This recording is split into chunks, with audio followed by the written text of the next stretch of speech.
project. I'm Ann Shellman. As Lyndon said, I am the coordinator for the local Master Gardener program. And I'm going to be talking to you today about a project that I'm really excited about called the Learning Landscape. But first, you might be wondering, what exactly is a Master Gardener? So I thought I would give you a brief introduction to our program. Statewide, we have been around for over 40 years. However, our program here just started locally in 2018 when I was hired in late October of that year. And to date, we have trained 54 Master Gardeners. Now, our last class was going on right in the middle of the pandemic. And this group of volunteers was like, please don't cancel, we can do this. And so we all went online. A lot of people learned Zoom. I thought I knew things about Zoom. I learned that I really didn't know that much about Zoom. So it's been an adventure, but we've got our volunteers and they are trained. So the mission of our program is to train folks who are volunteers. Now, you don't have to know everything about gardening to become a Master Gardener. The main thing we're looking for is people who have a heart for volunteering, because a big part of our program is education and outreach, and we can provide you with that information, but you are welcome to come and join and become a part of the program, even if you don't know a whole lot about these topics, because our training is very rigorous. And so we are out in the community educating, and you can see our group of Master Gardeners here have so much fun giving classes. They taught a class on vermicomposting, which is composting using worms, which is a great way to recycle your kitchen scraps. And you don't even have to leave your kitchen to go to the compost pile, because you can keep your worms in a cabinet and nobody will even know they're there.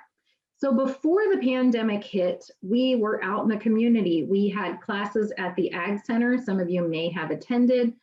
Every month we did these classes. We were at festivals, fairs, farmers market. We were at the Stanislaus County Fair. We've been having partnership classes with the library. And then we started this Learning Landscape Demonstration Garden project. And then about this time last year, everything ground to a halt. We couldn't do all of these things, but some of them we've been continuing to do online. Physically, we are located out at the Ag Center, where most of you have probably been, whether you were out there to look for a pet or to stop by the Ag Commissioner's office, or to come and talk to a farm advisor or to the Master Gardener program. We're located in the Stanislaus building. Normally, we have Master Gardeners waiting for folks to come in Wednesdays 9 to noon to answer your calls. Or answer your questions, and we have a helpline where we answer calls within 2 business days, or if you call Wednesdays 9 to noon, we will answer your question. You can also fill out a survey, and going forward, all of the links that you see, I'm going to drop into the chat later in case you want to click on them. So speaking of Master Gardeners and classes, I want to invite all of you to our spring vegetable gardening class, which is coming up on Tuesday from 6 to 7:30 p.m. on Zoom. And again, I'll post this link so you can register and get the Zoom link. And we'll send you the handout so you can follow along and learn what are all the basics and what do you need to know to have a successful vegetable garden this year. If you have to miss the class or you're looking for other information, we started a YouTube channel about this time last year where you can watch all sorts of videos. I think we're up to about 10 or 11 now on various topics with Master Gardeners or guest speakers, and you can subscribe to this channel. Make sure you never miss an announcement, such as this summer, we're going to be recruiting for new Master Gardeners. We are talking about what classes are coming up next. We're going to do a class in April just for terrific tips on tomatoes. So if you're really wondering what's going on with your tomatoes or need some extra tips, you'll enjoy that. And this weekly newsletter blog will be delivered to your inbox every Tuesday. And so you can keep in touch with us that way. So getting back to the project that I wanted to tell everybody about today, because the mission fits what the Stanislaus Green Team is all about. And that is providing education and outreach. And we're planning on using this living landscape as a model and teaching facility for residents in Stanislaus County so that they can understand and apply sustainable landscape practices in their home, garden, and community. So sustainable landscaping isn't just about saving water. There are so many other aspects, and we'll talk about that in just a moment. If you've been to the Ag Center, you might be thinking, I've been out there, it's just a bunch of lawn. What's going on exactly? Well, the best way we can tell you about our plans is to tell you about a local learning landscape that's only 30 miles north of us in San Joaquin County at the Stockton Ag Center. So their learning landscape consists of demonstration gardens, such as a Mediterranean garden, an outdoor classroom. They have an area where people can sit, and it can also be used as an event venue. So what exactly is a demonstration garden? It's a place where anybody can come at any time and take a look around and see plants growing and go, oh, look, I really like this particular variety of lavender. I'm gonna write this down. Or for those of you who are more advanced, take a photo and go home and look it up and maybe get that plant in your landscape. So there's lots of different gardens here. And so whether somebody is there to guide you or you're there yourself, it's a place you can explore and learn more about sustainable landscaping.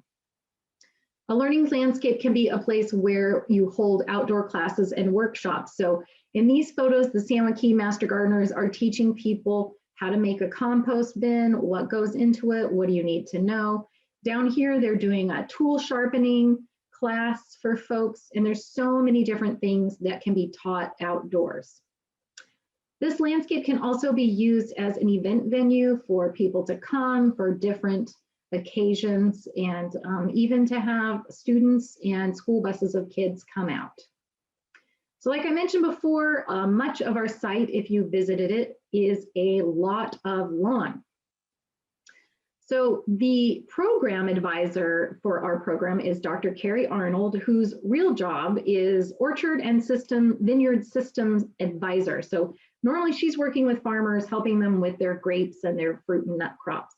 But she's also the head of our program. And luckily, in a former job, she was a landscape designer. Who knew, right? So when she tried out for this job, I'm sure this was definitely one of the reasons why she was such a good fit. So she drew up a plan for the Ag Center, and it included adding a lot more plants. The Ag facility is over 20 years old, so as you may imagine, some plants have just died out. We're envisioning, these meandering paths that are ADA compliant, a couple of different theme gardens, and this is my, I call it my big hairy goal, the teaching pavilion. A place where people can sit outside on a hot day or a rainy day and listen to folks talk about composting and not have to be indoors staring at a screen, because gardening is really more about being outdoors, right? So this is the area that I'm referring to that we would like to redo that is currently all lawn. This time last year, we presented this budget to the county, and it was looking great. The county was in good shape. 2 weeks later, the pandemic hit. Now, this type of a plan is not so doable. But we do have, these big goals of if we wanted to redo this entire area. So how can we make this something that could, happen and be a little bit more realistic piece by piece? We are looking now at just creating square by square, if that's possible. We have some master gardeners who we've had to keep busy during the pandemic, which was difficult because we couldn't send them out anywhere. So having them come out and work on this landscape has been one way for them to get their volunteer hours. The first year after you graduate from becoming a master gardener, you need to put in 50 hours of volunteer time. Whether that's, if you're retired, you can do it during the weekday. If you're not, weeknights and weekends, we have lots of opportunities. But what do you do during a pandemic? So we've been doing a lot of training and behind the scenes things. And one is coming up with all of these ideas. So we have master gardeners on committees for all of these types of theme gardens. And the committee that has really taken the lead and gotten all their stuff together is the Sensory Garden Committee. And so their garden is going to appeal to children and appeal to people of all ages for all the senses. and they've already come up with a list of the plants they want and how many they need and their irrigation and everything. And we have budgeted it out, and the cost for this is still fairly high, although we're hoping for, you know, some in-kind donations and things that will make a difference. So again, realistically, going back to what can we do right now, we've decided to landscape these two areas near Building A, which is the Stanislaus building. So if you come to the Ag Center and you come through the second entrance after you come off of Cornucopia, you usually walk around this area and come all the way up to the front of the Stanislaus building here. So you pass this area. So right now, well, actually, I should say in November, this was what these areas looked like. We had this really long line of shrubs. Now, earlier I mentioned that sustainable gardening isn't just about water. It's about sustainable landscaping practices. And one of the things that we talk about in the Master Gardener program is the right plant for the right place. So this particular hedge here has to be pruned twice a week, and a garden crew comes out, which costs money. And in addition to doing the lawn and blowing all the waste away, they have to basically give this shrub a buzz cut. Then they need to take all of that away. And so they're taking away green waste that doesn't necessarily need to be here if you had the right plant in the right place. And they're using equipment that takes energy and gas and adds more to problems that we already have with our climate. This area that's a walkway along the building, just a lot of the plants died out. Again, another wrong plant, wrong place. This is a creeping jasmine, and it wants to creep all over the place and grow all over here. And so that people don't trip and fall, the garden crew again has to come and give this a buzz cut, and it might even be every week in the spring. So again, our fabulous leader came up with some plans for us on what we should do for these areas. And one of them, we're keeping an existing tree. We're going to put some benches under it. We've got some succulents we're going to add, some extra plants. The area where the hedge was, we're going to put a bunch of low water use gardens and some mulch and make it attractive. So our master gardeners are absolutely just the most amazing volunteers and hard workers. They have come out and done things that I did not think were humanly possible in a very short amount of time. One of these ladies likes to refer to the other master gardener as a beast because she just goes in there and she really goes to town. And so you can see, again, these are some other plants that are just constantly having to be pruned all the time because they block visibility. They're the wrong plant in the wrong place. So there's absolutely nothing here, and it's really unattractive. So remember the hedge that I mentioned earlier? This group of dedicated volunteers took this shrub out in a matter of 3 hours, and you can see them here, just absolutely ecstatic. And then we came back in and we planted some low water use plants. We had to do some irrigation, retrofitting. Of course, just when you thought everything was fine, something would spring a leak, which is why we are planning on offering some irrigation classes for folks in the future. So look for those. There's another area that's right near that door where we are laying irrigation. And the neat thing about it is this was a learning opportunity. Some of these folks already knew a little bit about irrigation, but not everybody did, so they had a chance to learn. So what does it look like now? In my personal opinion, absolutely gorgeous. This past week, we came back in and added some bark mulch. So you might be thinking, okay, you guys, we saw your budget. What are you doing? You know, for a brand new program, we don't have a lot of funds. So we got some funds donated by an anonymous Master Gardener volunteer to create this signboard to tell people what's going on and how they can donate. And then we managed to secure some generous in-kind donation from local sponsors. So all of our irrigation supplies were provided by Hunter and Grover Landscaping. Grover already does the landscaping around the area, and so they were very kind to help us figure out what's going on with these irrigation controllers and how do we, you know, fine tune what we've got going on. one of our Master Gardens is a student at the Modesto Junior College Nursery. And so she secured our plant donations. Our bench materials and some wheelbarrows and other things will be coming from the Home Depot Foundation. So in closing, we are looking for more help. So if you know of anybody who's interested in becoming a part of our project, we're going to be making a really amazing donor tree where you can feature your name or your organization. And you can always contact me if you would like to find out how you can contribute to our project. And I hope that if you're in the area, you'll go take a look. We did end up getting bark.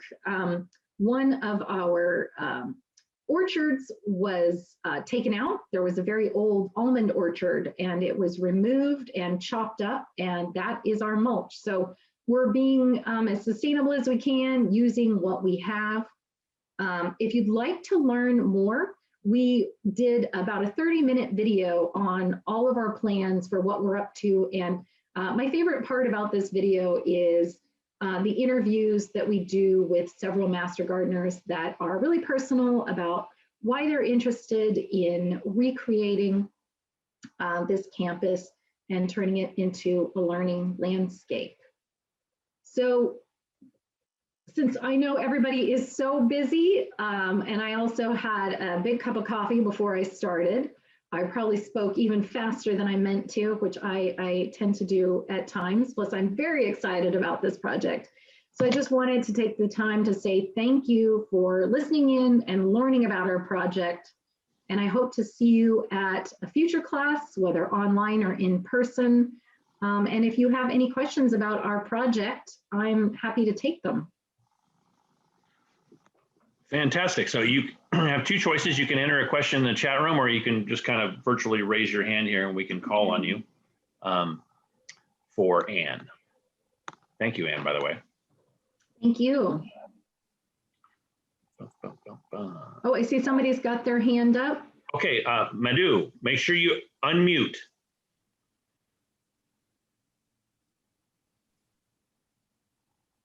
I always do that. Sorry about that. Hey, and that information was absolutely beautiful. I loved it. Thank you for sharing.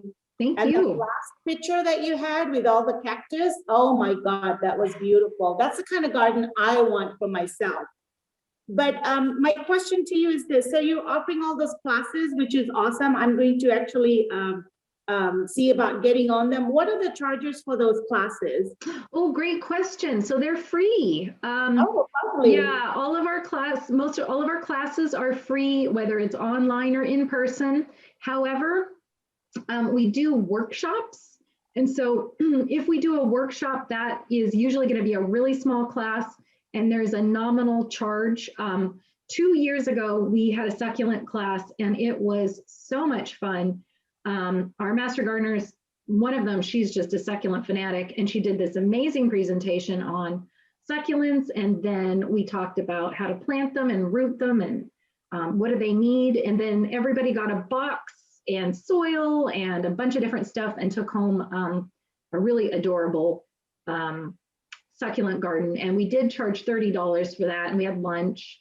But we, you know, I always do try to say, if it's a financial hardship, please reach out. And we did have somebody come to that class that could only pay $5, and, you know, that's fine. The thing about our program is, you know, we want to be open to everybody, and we want to be welcoming, and we understand that, you know, not everybody has the funds for different things.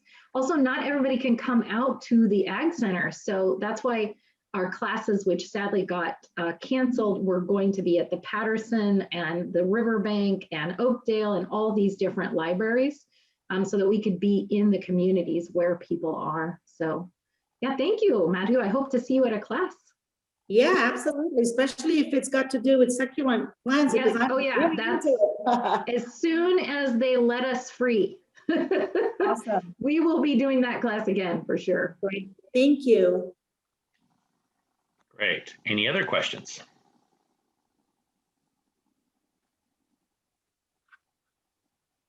James, looks like you have your hand up. Yes, I enjoy some of these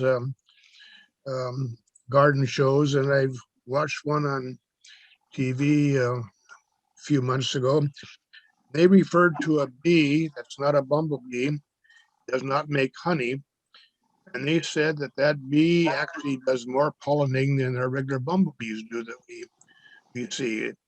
Are they common in this area? That's You an know? awesome question, James. We have done several classes on pollinator gardening. And we have one that's on the plants you can plant to attract pollinators and one all about the pollinators. But you're referring to some native bees, and there are tons of them. And this next month to 6 weeks is the only time when you would really spot them. And so take a look at our YouTube channel, and I'm going to post that here. Actually, I have all my links ready to go, and I'll post them in here, paste them in here. But yeah, there's all different kinds of tiny bees and you've probably seen bumblebees. You've probably seen the really, really large black ones that are buzzing around. That's called a carpenter bee. They don't make honey. They're fantastic pollinators, and you know, they really don't sting you unless you harass them hugely. Yeah, this bee was, they said, the way they said nurture them was to roll up a piece of paper around a pencil, and then tape it or whatever, and then put a whole stack of them on the side of your house. And they were so small, they would go inside that little piece of paper that's that small, then that's where they would hibernate for the winter and reproduce. Yes, it's so funny that you mention it, because one of our master gardeners actually gave a talk to all of us, just a small talk, because she's never given a talk, and it was all about native bees. And that's why it's all fresh in my mind. And we just talked about how we are going to have a workshop in the future on, well, of course, we'll have the free class, but then we'll do a workshop too, where you can build your own pollinator habitat to take home. The interesting thing about native bees is that most of them live in the ground. 70% of them live in the ground. So if you have a garden, yes, it's important to mulch, but it's also great to leave bare spaces where they can go. And then there's the type that James is referring to, and they are, they nest in usually wood. And so sometimes you'll see them, unfortunately, nesting in the eaves of your house, usually the carpenter bees. Once they have left for the spring, you can paint that area over and they won't come back. So yeah, I got to stop because insects are my passion. And Well, there's lots of good bugs. Yes, we have some awesome collections that we're going to be bringing out to some different events. And one of the really cool events in Modesto is the Pollinator Festival that just started. If you haven't been to the La Loma Native Garden on Encina, go take a look now if you want to see some native plants in bloom. And native bees evolved with a lot of the flora in California, and so they have a special relationship with these plants, and they need them. And so if you want to attract more than just honeybees in your garden, it's good to take a look at some of these types of plants. And several of them are behind me, and I wish this was our garden, but this is actually the UC Davis Arboretum. So. Very cool. Any other questions for Ann? Jim? I love gardening, and last year when I planted my cucumbers, the early part of the year I had major problems with oh, now I lost out of the little bug, and they destroyed my plants. Flowered like mad, never had anything on them hardly, and I was told marigolds would discourage them. Is that a good? So was it was an insect that devoured? Oh, what do you call these little? They're not mites. They're Aphids? aphids. Oh, you had aphids. So they Thousands of them. Oh, yeah. So originally, so here's a crazy thing about aphids. After the spring, when they hatch, females are born pregnant. They can have 8 aphids a day. So imagine 100 aphids hatch. A couple days later, no wonder there's a gazillion of them. So the minute you see them, hose them down with some water. Just keep hosing them down. That will kill some of them off. The other thing you can do is use a less toxic pesticide like an insecticidal soap. Even though it's called an insecticidal soap, you don't want to just grab dish soap from your pantry. You want to use something at a local nursery or garden center that's formulated. The only thing is don't use that after the temperatures reach 90 degrees or you will harm your plants. That's another way to do it. But you really, with aphids, you've got to get on top of them fast. Now, the fact that they flowered and didn't set fruit could be a totally different issue. It could be temperature related. Blossoms will fall off if they're not pollinated, if it's too cold, if it's too hot. So sometimes, you know, one year I got 2 tomatoes off a particular plant because it got too hot and they fell off, and it was cold at night and they fell off. So what I love about gardening is it makes you appreciate the produce you do buy at the store, because just think of what farmers go through with these types of problems that are just compounded. So James, it sounds like, you know, I hope to see you at our class Tuesday night. I hope you sign up. I'll try to do it. I have another Tuesday night thing I normally do. But I'll see well, what I then can you do. can catch it later. Okay. But then, like, even I grow tomatoes a lot, and I have some in pots, and I plant some in the ground. I don't have as much sun where I can ground plant them as I'd like. But I find that my potted ones do well early in the year, and then later, like September, October, I'm getting all kinds of nice tomatoes in my ground plants. But it's a challenge. Mm-hmm. Yeah, container gardening's tricky too, because we actually have a presentation you can watch, and it goes over what plants can grow in containers. And like tomatoes, they really need to be in the ground unless they're a determinate type tomato. So that would be something like aroma, because they don't grow for very long. They put on their fruit set and they're done. The other tomatoes just keep on producing, and you could imagine their roots get enormous. And so eventually, you know, they have trouble in a pot. And so this presentation will tell you what can you grow in a 1 gallon, 5 gallon, 2 gallon, that kind of thing, because, you know, not everybody has a yard. So if you're in an apartment, you can still grow, you know, a lot of different things.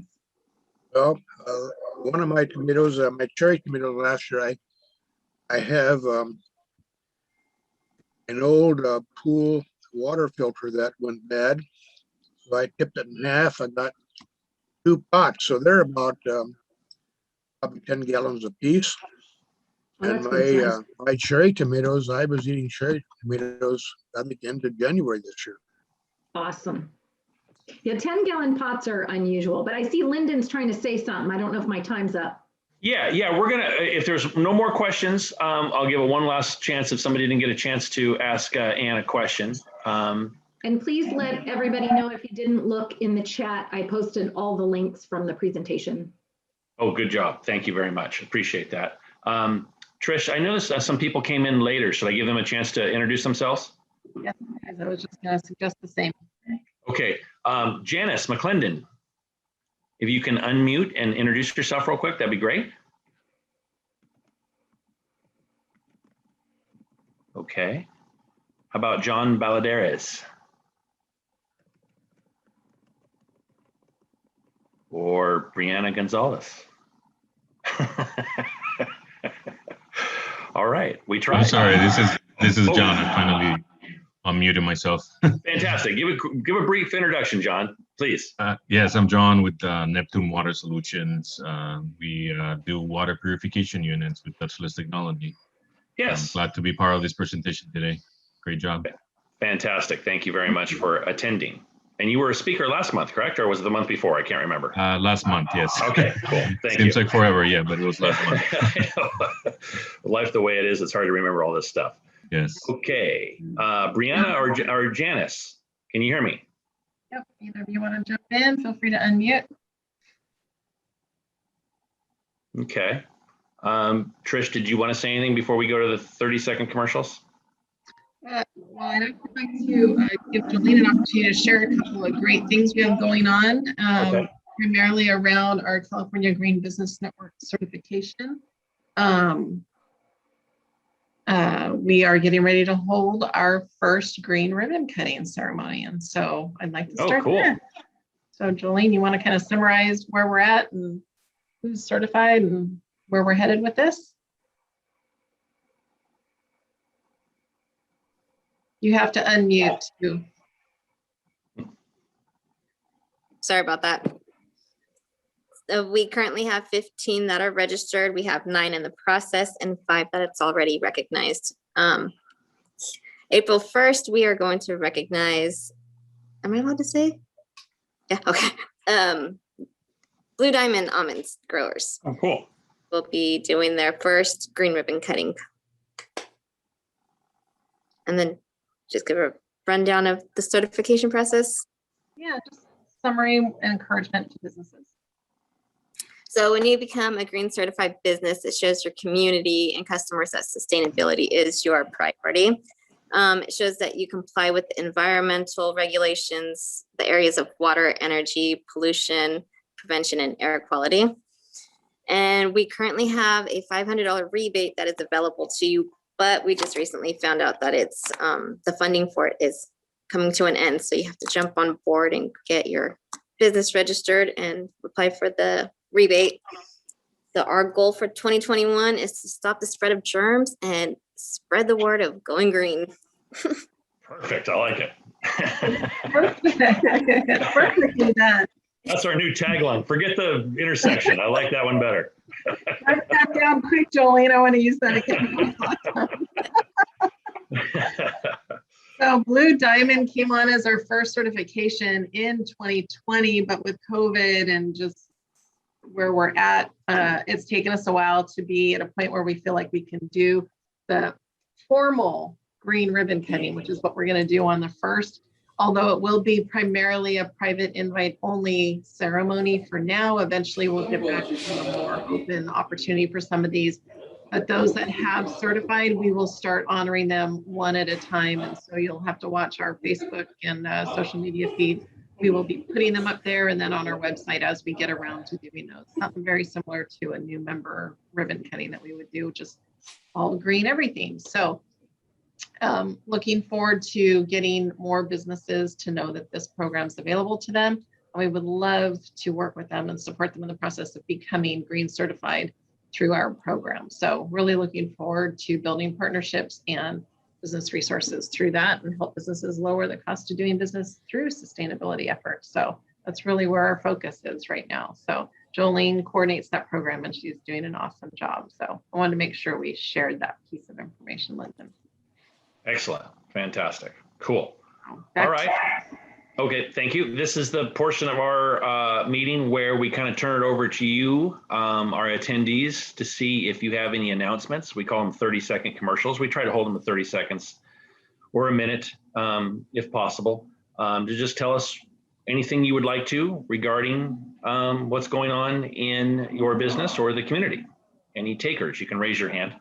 We can call on you. Madhu, make sure to unmute yourself. There we are. Okay, I just wanted to remind everyone, if you're still interested in doing a PPP loan, Bank of Stockton is offering it to its community. You don't have to be a customer of Bank of Stockton, so that's great. But there is a deadline to put your application online. I think it's the 22nd. So we want to make sure that we get everything in before the end, before it ends. So go to bankofstockton.com to see. Thank you. Criteria. You're welcome. Katie has her hand up. Make sure to unmute, Katie. Thank you. Thank you for the reminder. So as I mentioned earlier, I am the HR generalist with Cisco. If you don't know what Cisco is, we are a food service distributor nationally, but our location is in Modesto.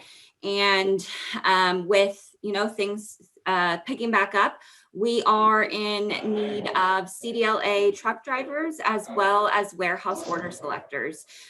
We are reviewing some of our experience requirements and, really just open to candidates that are interested.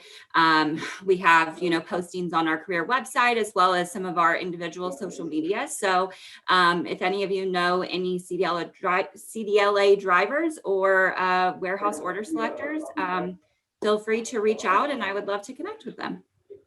Fantastic, Katie, and thank you for attending today. And don't forget us every month, third Thursday. All right, who's next? Liz Cheney Brown, go for it. Please unmute. Thank you. We're just excited about this with CCS. Our team got certified in Fitwell, which is healthy building maintenance, and a lot of that is associated with using green products and that sort of thing. So we're really excited about it. We all had to take about a 4-hour test and study. So anyway, that's our news. Yay. Thank you. Anyone else? Anne. Just quickly for the folks who came on late, I wanted to mention our Tuesday gardening class on growing spring vegetables that you can sign up for by registering using the link that was posted in the chat. Thanks. Thank you, Anne. And thank you again for the presentation. Thanks so much for having me. I really appreciated it. Great, great. Anyone else? Bianca. Thank you. As I mentioned in my introduction, I'm working with a youth group who is looking to help our local, our local residents to be part of climate crisis solutions. And we're looking at the plastic that we use within Modesto and the county. And I really have a question. Well, so, letting you know, we're looking into plastic use in Modesto specifically. And I was wondering if there was already an assessment made through Chamber of Commerce about how much plastic restaurants or businesses use locally that we can use to inform our project.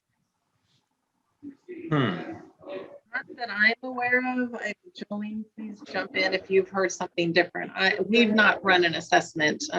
Most of the steps and checklists we are utilizing through our certification program are coming from California Green Business Network. So they may be charting that. Okay. You can go to our website and get a website link to them, unless Jolene can throw it in there quick enough. That's a tough one to assess. As a guy who recycles plastic, it's not always easy to get an accurate.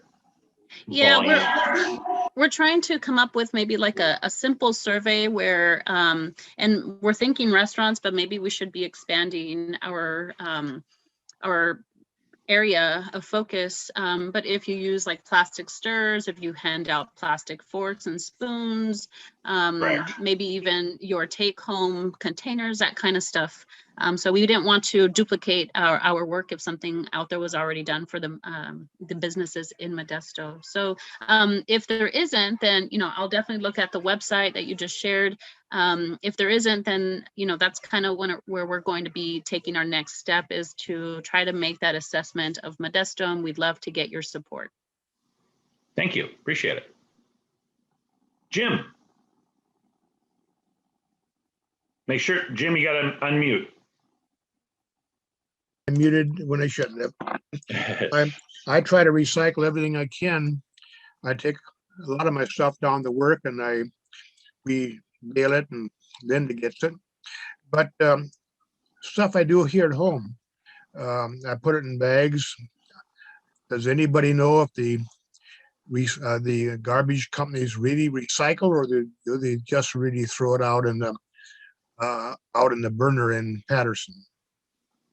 It depends on the bag. I missed the first part of that. What type of bag was it?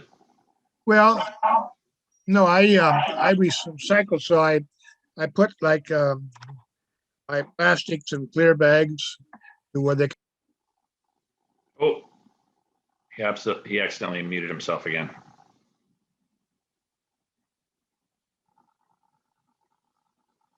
Jim, you muted yourself again.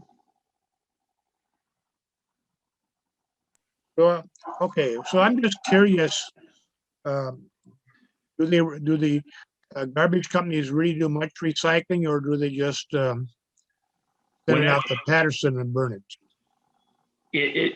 The short answer, I could go on forever on this one, but I won't. But the short answer is it depends.